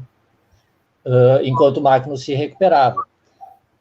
E o Karetnik, ele liderou os avanços esses ali na região da Crimeia. É bom, mais ou menos para situar, a região que seria a Macnovia, né? A região ali que era mais controlada pelo Exército Negro, é bem na região que hoje é uma das separatistas, ali, a região de Donetsk, que é uma das regiões separatistas da atual Ucrânia ali. Então, assim, durante toda a guerra, a relação entre Exército Vermelho e Exército Negro sempre foi de vamos lutar juntos porque nós temos um inimigo principal em comum, mas nunca foi exatamente uma relação muito amistosa, né? Então, durante vários momentos, né, o Exército Negro, porque o Exército Negro também era chamado de Exército Insurgente, né? Porque ele não era, ele era um exército como praticamente todas as vezes que os anarquistas formaram grupos armados, foi para se defender, foi para defender-se, não para avançar sobre os outros, como era o caso do Exército Branco, como era o caso do Exército Vermelho, né? Então, sempre foi isso. Teve a última batalha ali, que, na verdade, encerrou a guerra, foi Perekop, né? Ali no sul, né? Então, nessa batalha, o Exército Negro e o Exército Vermelho se uniram e atacaram com toda a força que ambos tinham, juntaram todas as forças e atacaram o Exército Branco e conseguiram e tomaram Simferopol, né? Que daí foi o desfecho, né? O desfecho. E o Exército Vermelho, principalmente na figura do Trotsky, se aproveitou, né, do fim da guerra, né, e chamou, né, o Karetnik para discutir um acordo político, né, fazer um acordo para ver como iria seguir dali adiante. E o Karetnik e as outras pessoas do Exército Negro que compareceram a esse encontro foram fuzilados pelo mesmo marechal que tinha derrotado o Wrangel lá na Crimeia. E essa foi a traição bolchevique ao Exército Negro, né? Ou melhor, a última traição bolchevique contra o Exército Negro, né? E daí o Macno acabou fugindo, né? Conseguiu fugir, se refugiou lá e foi para a Espanha, França, como o Maicon já falou antes, né? Mas o nosso caro Trotsky e o Exército Vermelho, eles não são muito bem vistos pelos anarquistas, por não só esse caso, né? Temos outros casos, né? Mas esse principalmente pelo Exército Negro, pelo fim do Exército Negro, né? Foi nessa traição final, quando aparentemente não era mais necessário que o Exército Negro atuasse ao lado dos bolcheviques, né? Mais ou menos isso. Acho que talvez o Maicon tenha mais alguma coisa para complementar. Tem uma coisa, eu achei aqui. Antes eu tinha falado do Kropotkin ali, só para fazer um link, que o Kropotkin, depois que o Kropotkin conheceu, né, o Macno, o Kropotkin, falando sobre o Macno, ele disse assim, dizei da minha parte ao camarada Macno que tome cautela consigo próprio, porque há poucos homens como ele na Rússia. É quase uma visão profética do nosso querido Kropotkin em relação ao que poderia ter acontecido, ou o que aconteceu depois. Fala, Mike. Não, cara, é que a gente fala tanto do máquina e a gente esquece de falar uma coisa muito crucial. Porque quem nos ouve, né? Mas os caras não querem liderança, os caras não querem autoridade política. Mas o que os caras falam? Tanto quem é esse máquina, afinal, né? Então ele é uma liderança política, ele era um líder supremo lá dos anarquistas, né? É diferente. Quando a gente fala que o anarquismo é viável, é porque ele foi experimentado. E durante esse processo de 1918 até 1921, em que o exército negro, o exército insurgente, vai resistir tanto aos interesses de expansão e unificação do Exército Vermelho, quanto às iniciativas aos saques alemães e as iniciativas do Exército Branco, e na qual, durante todos esses processos, serão diversas batalhas e diversas vezes vitoriosas,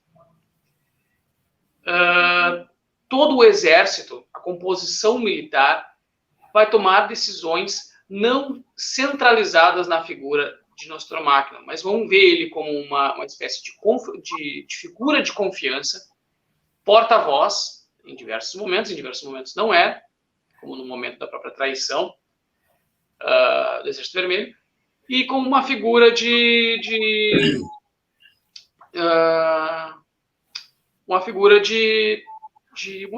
motivação à própria equipe, de experiência e na capacidade de liderança e autoridade, na qual o Bakunin vai definir o conceito de autoridade. Ou seja, se eu quero sapatos, eu me dirijo à figura do sapateiro, né, que é a autoridade em sapatos. Então, a carga de experiência militar que vai sendo acumulada na figura de máquina e o nome que vai sendo construído disso, leva para as pessoas se identifiquem e sigam essa figura, mas não como uma figura de liderança política, de centralidade política. Isso vai ser sempre colocado em todos os registros, que durante todo esse processo e nessas inúmeras vitórias que vai se ter contra o Exército Vermelho, contra o Exército Branco, vai ser através de um exército que se organiza horizontalmente.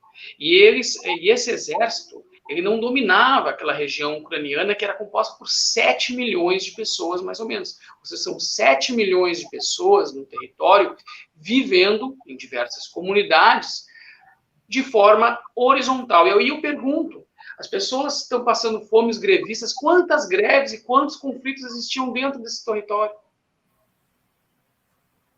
Por mais que existam conflitos, sabe? Por mais que existam divergências, aonde as pessoas têm participação plena do processo, daquilo que estão construído, elas compreendem e assimilam as próprias dificuldades. Quando tu não tem participação, e tu só sente o efeito da crise, tu só sente o efeito do aumento da fome, e tu não tem nem sequer voz, tu não sabe nem sequer, não faz nem parte das decisões de que, por exemplo, do nada, 1/3 das rações de pão vão ser reduzidas, tu vai defender o quê? Vai te posicionar como? Então, nessa experiência, nessa análise do processo da Revolução Russa, nessa análise dessa experiência, que foi uma experiência social, uma experiência política e uma experiência militar, do que é a horizontalidade, né? Do que é uma organização horizontal e do sucesso que pode ser uma organização horizontal. A gente vai ver que o processo de centralização e de alienação das pessoas, que remove as pessoas das decisões políticas e sociais, é conflituoso e só se resolve à força, só se resolve com a própria traição do processo revolucionário. Gente, mais alguém?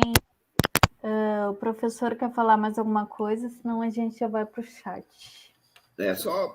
Só lembrando que todo o processo da Revolução Russa inicia em 1905, com a criação dos conselhos. Os marinheiros do Putin tomam o poder. Os sindicatos eram proibidos na Rússia, como eram proibidos na maior parte da Europa.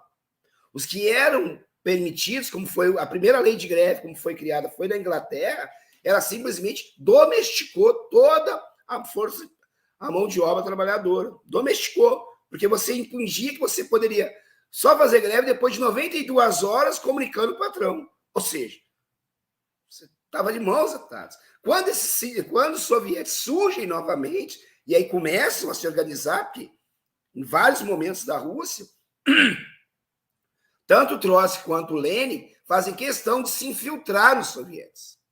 Dizer até que o Trotsky estava em 1905.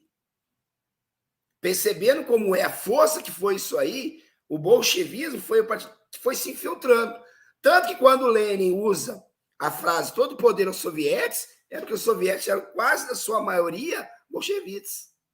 Não podemos esquecer da filha da putice. E no caso do Marco, do Nestor Marco, todo momento Lenin jogava a Ucrânia, porque a Ucrânia era a terra dele e ele tinha, por ser de origem camponesa, por ter no campo uma grande resistência, por ter junto com os mineiros do carvão uma grande resistência, ele conseguiu montar esse elemento. E, assim, a gente estava discutindo a questão de exército, né? Porque exército, para nós, ficou muito traumatizado, né? Exército é aquela coisa hierárquica, colocada, e realmente não tinha a ver com esse tipo de exército. Era uma forma de organização, de auto-organização, que foi essencial. Tanto que as táticas eram muito mais de guerrilhas do que as táticas oficiais, onde o exército vermelho foi para frente primeiro, não deu certo. Primeiro, pela incompetência dos oficiais do exército czarista. Quem é czarista, né? Se transformava, não ganhava de ninguém. A Rússia era um país completamente defasado do ponto de vista de estratégia militar. E o Makhno conseguiu segurar toda essa invasão pela Ucrânia por conta desse tipo de estratégia de guerrilha, que foi usada várias vezes. E olha quantos momentos do movimento anarquista, depois da Guerra Civil Espanhola, novamente volta-se isso, usando esse tipo de estratégia, porque é as estratégias que se convém na conjuntura que você enfrenta um exército organizado com ordens centralizado e hierárquico. Então, são formas que tem. E lembrando também, tanto Lenin quanto Trotsky, 7 de março de 1921, na Fortaleza de Constant, há um massacre completo. E olha que são meses deles contra marinheiros, operários que estavam lá, uma grande parcela dos antigos soviéticos ainda, entendeu? Porque o soviético foi se perdendo completamente com o aparelhamento dos bolchevistas. E aí o que a gente percebeu? Mesmo intelectuais, como Kropotkin manda carta, Goldman manda carta, para não massacrar, mas eles marcham as ordens de Lenin e Trotsky, arregaçam com tudo. Então, assim, isso é uma coisa que a gente... É o problema que sempre existe em confiar nesse aparato que é. Isso aconteceu com os anarquistas também, depois com a Revolução Espanhola também. Você acreditar em quem está no poder, em quem está no Estado. Aí lasca tudo. Eu queria fazer uma conclusão aí também. Bom, como o Michael estava falando, né, de que forma que acontecia aí essa organização, essa expansão aí do Exército Negro, né? O Makhno chegava ali nas localidades e dizia, ó, vocês agora são livres, né? Ele expulsava ali as pessoas que estavam ali sob controle de determinada região e falava, vocês são livres, vocês podem ser voluntários no Exército, quem quiser, vocês vão comandar suas próprias vilas agora, vocês se organizem. E ele passava ali de tempos em tempos, ele pegava propaganda ali, fazendo alusão a qualquer tipo de controle, de alguma organização autoritária, ele arrancava e expulsava ali e mandava arrumar um emprego honesto ali para a pessoa, né? Esse era o tipo de organização aí que estava sendo implantado. E ele conseguiu ir expandindo e aumentando o exército por onde passava, né? Porque cada vez que ele dava essa opção aí dos próprios locais ali serem livres, tomarem conta, muitas pessoas acabavam entrando ali de forma voluntária no exército. E um fato engraçado e trágico, né? Teve uma epidemia de tifo ali na Ucrânia. Os soldados do Exército Vermelho que estavam ali pediram ajuda do governo. O governo não enviou ajuda nenhuma, mas enviou uns assassinos ali para matar o máquina enquanto eles estavam, né, sofrendo aí com essa epidemia de tifo. Felizmente, ele conseguiu interceptar ali e acabou matando os assassinos que foram enviados ali para matá-lo, né? Conseguiu estender ali um pouco mais. Isso só para marcar aí ainda mais a traição bolchevique, né?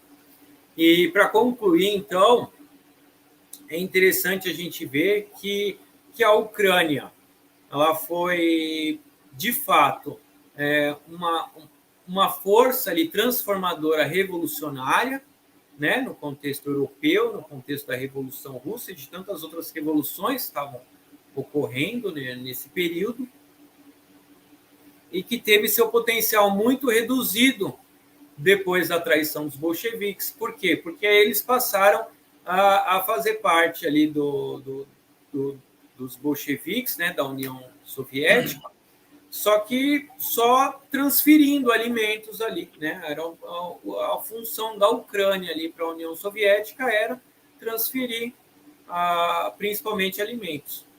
Então isso trouxe também muita animosidade, né? Muita antipatia pelo governo centralizado bolchevique ali, o que também possibilitou. Aí a gente tem dois fatores, né?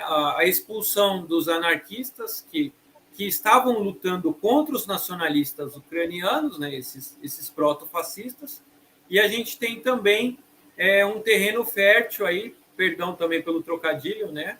A gente tem um terreno fértil na Ucrânia para a propaganda ultranacionalista, que foi o que de fato aconteceu, né? A máquina de propaganda nazista soube muito bem aproveitar esse espaço que a própria União Soviética deixou ali para a Ucrânia, e hoje a gente está como está, né? Com um nacionalismo ucraniano, nazifascismo ali enorme. Eu concluo aqui. Alguém quer fazer algumas considerações aí? A gente tem algumas perguntas. Eu vou colocando aqui também quem mandou um salve nos comentários.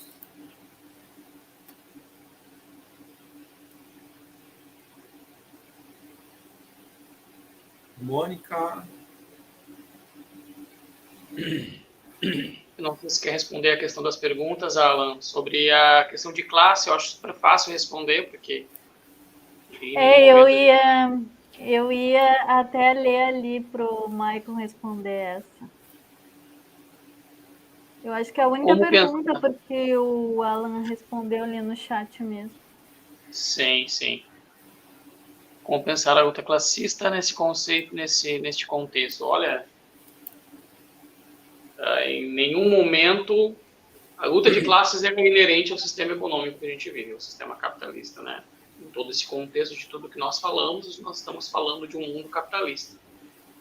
Diferente dos poderes aí em que todos que estavam envolvidos, diferente do Exército Negro, do Exército Vermelho.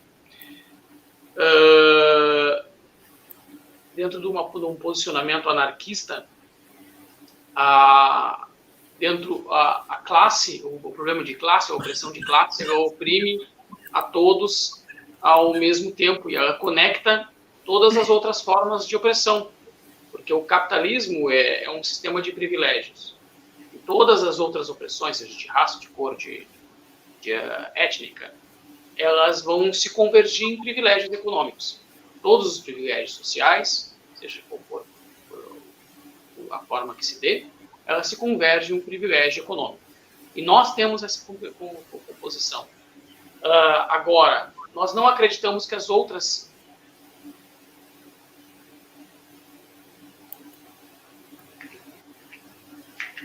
Tá, você está online ainda, ó, Michael. Só está de lado.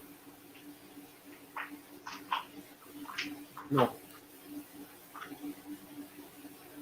Acho que o Michael caiu ali, literalmente.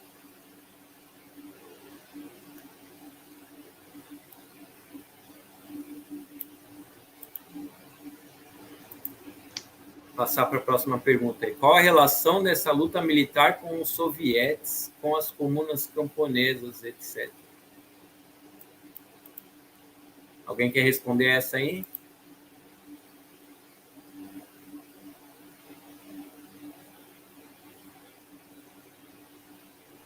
Eu acredito que ele esteja falando ali, pelo que entendi, da luta de classes, né?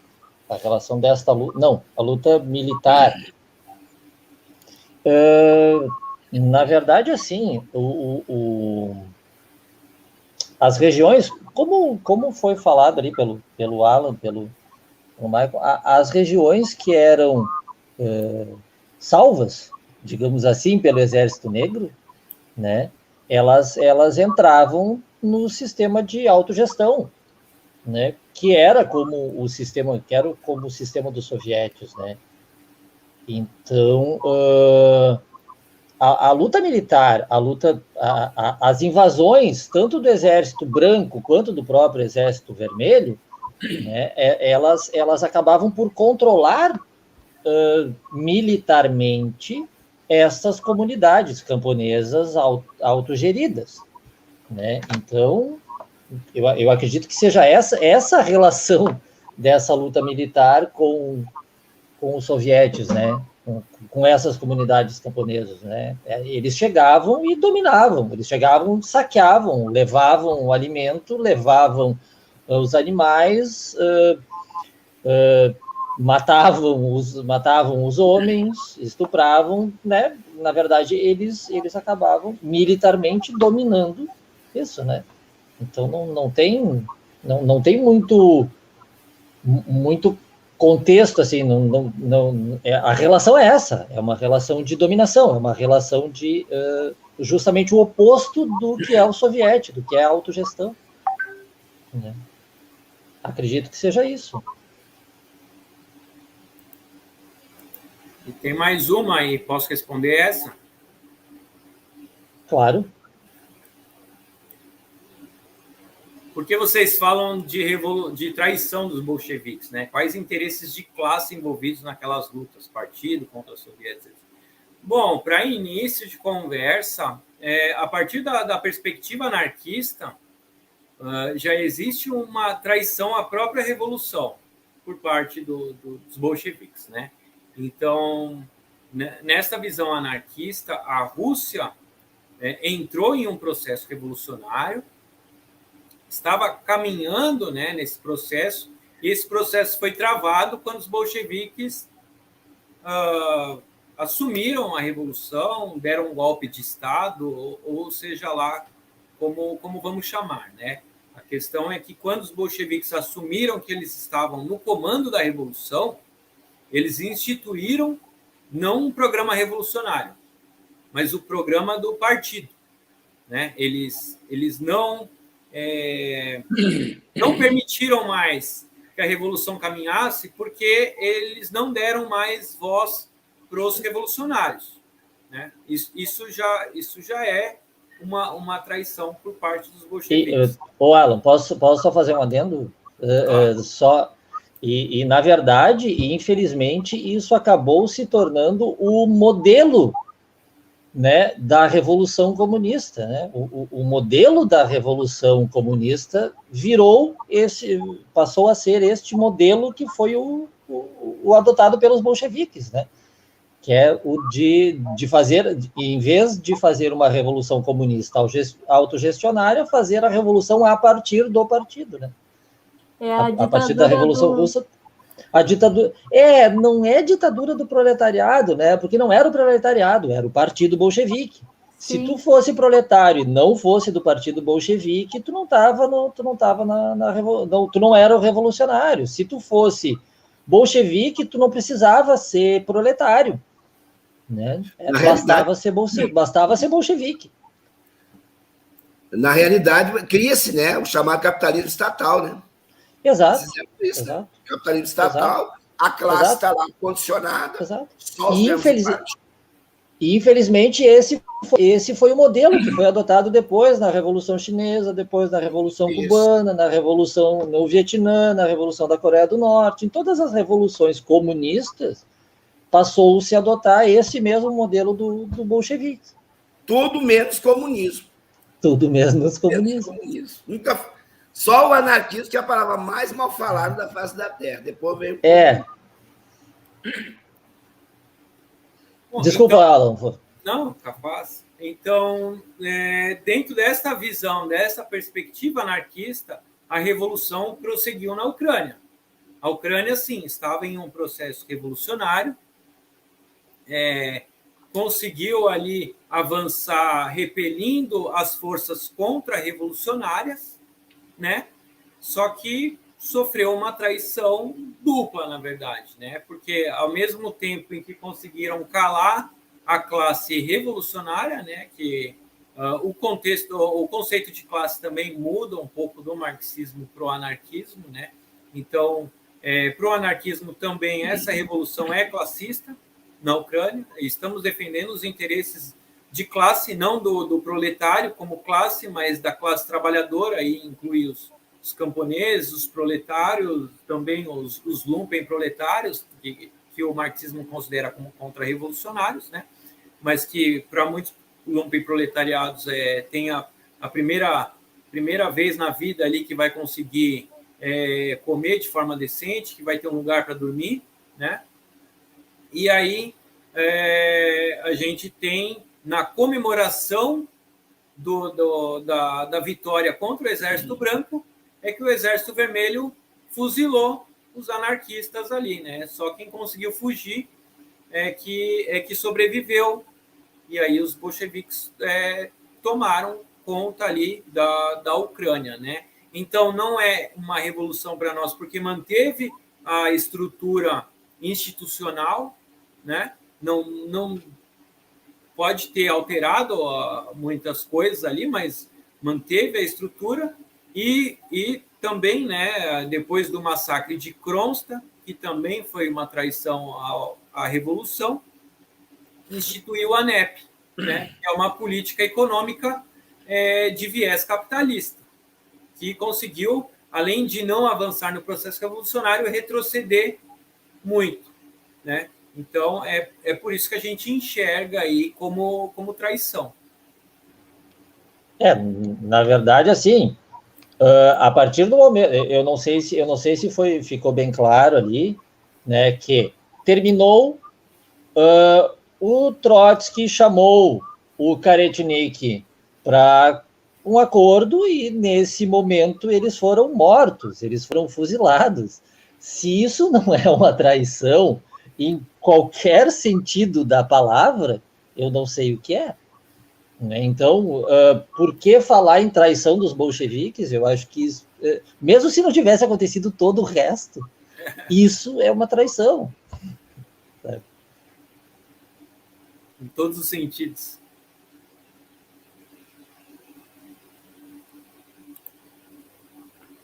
Acho que é isso. Cadê a Mônica? Quer encerrar aí, Mônica?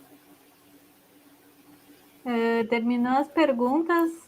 Vamos encerrar, né? Já vai fazer 2 horas. Então tá, gente, muito obrigada. Se inscrevam no canal, ativem o sininho. Muito obrigada por hoje. Tchau, tchau. Falou, gente. Valeu. Saudações,